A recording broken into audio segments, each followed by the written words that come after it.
welcome to Tack It Up. I am Hilary, and today we're going to talk about the National Corvette Museum online car show.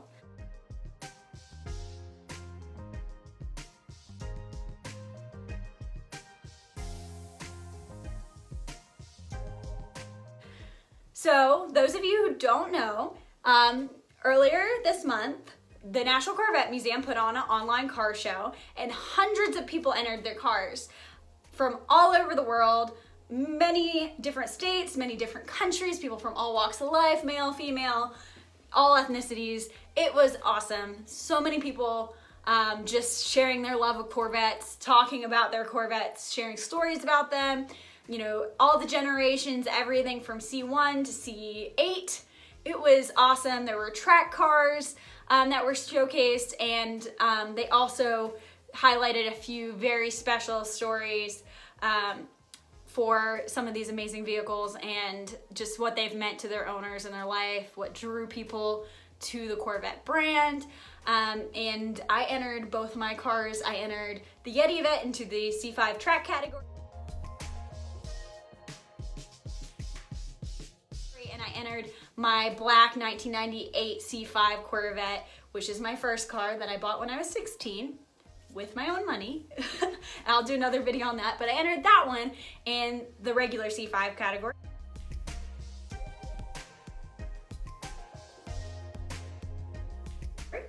And it won, so thank you so much to David Hill for selecting my car. I have loved my C5 from the day I got it. You know, it's not often that people can say that they got their dream car at 16, but I truly did. And like I said, I'll do another video kind of explaining to you guys how I was able to afford a C5 Corvette at 16 and what that looked like and why I chose a Corvette at 16 versus any other car, or what people might call practical cars. But why I chose Corvette then, why I still choose Corvette now, both for my street vehicles and for my track vehicle. So Yeti for driving down the drag strip. But yeah, and thank you Andy Pilgrim for giving me the shout out and the honorable mention for the C5 track car category. It was awesome. I'm definitely going to take you up on taking a few laps around the National Corvette Museum track. I might not do it in Yeti because it's going to be pretty aggressively set up for the drag strip by the time we can probably get back to the track. But I would love to take one of those new C8s around the track. So we'll definitely have to set up some time to go to the track and take some passes, take some laps. I am super excited to do that when it is safe for us to travel to the National Corvette Museum again. So I was actually planning to come to the National Corvette Museum Birthday Bash, which is a great event that they hold every year, and I was super excited to go. I was going to drive my black C5 there, and then lo and behold, there's a global pandemic. Who would have thought? So that's not happening in the same way. So everybody at the National Corvette Museum thought it would be a great idea to put on an online car show. So everybody was able to enter one picture of their car and, you know, say some things about it, tell some amazing stories. I did not get to read all of the stories, but the ones I read, it's just so cool to see what Corvette means to each individual person, kind of what got them into the cars. Some people inherited their vehicles and have warm memories of loved ones, things of that nature. So it's just kind of cool to see how so many people connect over this car and this car brand, and just, you know, America's quintessential sports car, the Corvette, and how it's changed through the generations and how it's connected with generations of people. It just kind of transcended time, how each generation of the vehicle is unique and different and speaks to different groups of people or different people in general. So like C5 for me, C5 is probably going to be one of my favorites forever. Not that I don't love all Corvettes, because I do, and I would own other generation Corvettes, but to me, you know, C5, it was the car that, you know, kind of in my formative years, like, was new and shiny, and I would see go down the street and be like, ooh, I want that. Like, you know, and by the time I was able to look for a car, it was something that I was able to afford, which was great. I mean, I think that's one thing I think the engineering team and the marketing team and the sales team at Chevrolet has done a great job of, is they want these cars to be amazing performers for the value that you pay. So you're getting more car for your money than any other brand out there that's giving you similar performance. And honestly, it's often better performance. If you don't agree, that's fine. That's my opinion. But there's also dyno numbers and track times that might say otherwise. So, facts. But anyway, so I fell in love with the C5, and it's just consistently been a great car, a great performer. Not that the newer generations aren't better or faster in their own rights, but I mean, I own a car that is 20 years old and it still outperforms a lot of the new street cars around me. Now, mind you, they're not, sports cars, but it's still kicking butt and taking names, both on the street and at the track, which if you're going to race, I recommend you do it on a closed drag strip or a circle track or a road track. Please stay safe. Please don't do anything crazy. I know there's a lot less people on the roads right now, but we want you and your car to come home in one piece.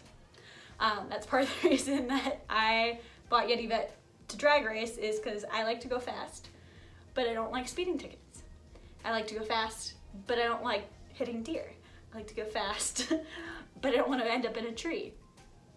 And I know people have put their Corvettes in trees. So please don't be one of those people. But anyway, so yeah, I was extremely shocked, extremely humbled to be selected from tons and tons of other C5 Corvettes by David Hill.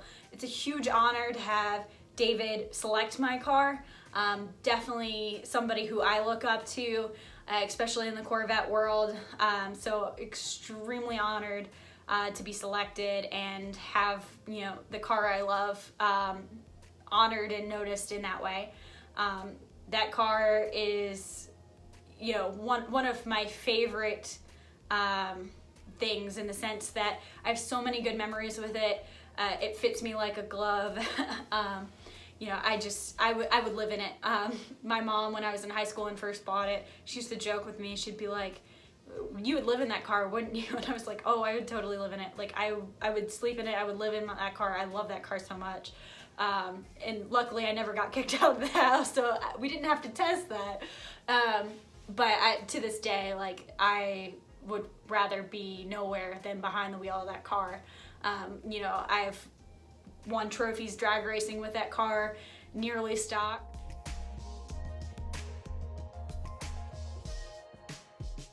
And it's just been something that, when I'm having a bad day, I can jump behind the wheel and go hit a back road and, go find some amazing views.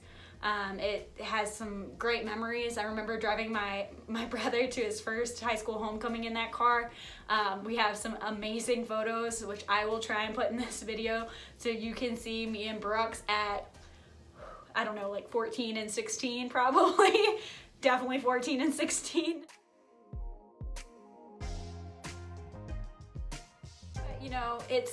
It's a car that I've had so many good memories in. It's my escape. It's my happy place. It's something that sparks all sorts of conversations. It's allowed me to, make new friends, in the sense that people see that car at the drag strip and they want to talk to you about it. They want to know why you're drag racing a Corvette. They tell you it's a nice car. Get a lot of offers for trades that I do not accept. But anyway, yeah, it's been a great vehicle to me. It didn't have to win any awards to be my favorite car. It didn't have to win any awards to be my dream car, but I am so honored and excited that it did win at the National Corvette Museum online car show. I think it's a great event. Thank you so much to the National Corvette Museum for putting on that event, especially in times like these. It's great to see that everyone came together to do something fun, to help people show off their cars. since we can't get together and walk around the cars and look under the hoods and things like that. And there's some beautiful photos of these amazing cars. There's some amazing stories about these cars and what they mean to people. So I recommend, if you haven't already, please go over, check them out before they take it down.